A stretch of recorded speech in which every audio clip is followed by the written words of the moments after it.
Ang ebanghelyo natin ngayon ay John 5:17-30. Sabi ni Jesus, "My Father goes on working and so do I." Ang ganda. Sa harap ng criticism, sa harap ng mga oposisyon, sa harap ng mga tao na malicious, ang gusto nila ay sirain ang Panginoon, sirain ang kanyang pangalan, sirain ang kanyang reputasyon. Sa mga tao na naku-question, humaharang, naging sagabal sa buhay ng Panginoon, He said, "The Father keeps working and so do I."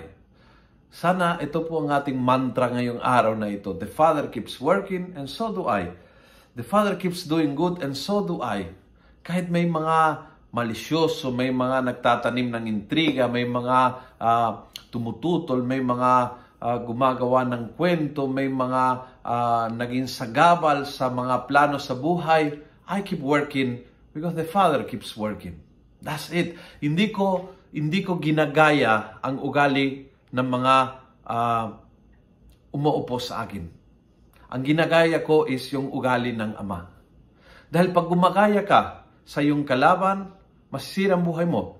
Pero pag gumagaya ka sa Amang nasa langit, hindi lang maliligtas ang buhay mo, kundi maliligtas sa mga pangarap mo, maliligtas sa mga projects mo, maliligtas ang taong mahal mo.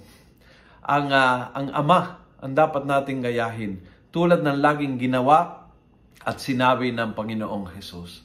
Paano yung mga tumututol, yung mga naninira, yung mga nagchichismes, yung mga let them be. Tingin ako sa Ama, hindi sa kanila. Kung nagustuhan mo ang video ito, please pass it on. Punuin natin ang good news sa social media at gawin natin viral araw-araw ang salita ng Diyos. God bless.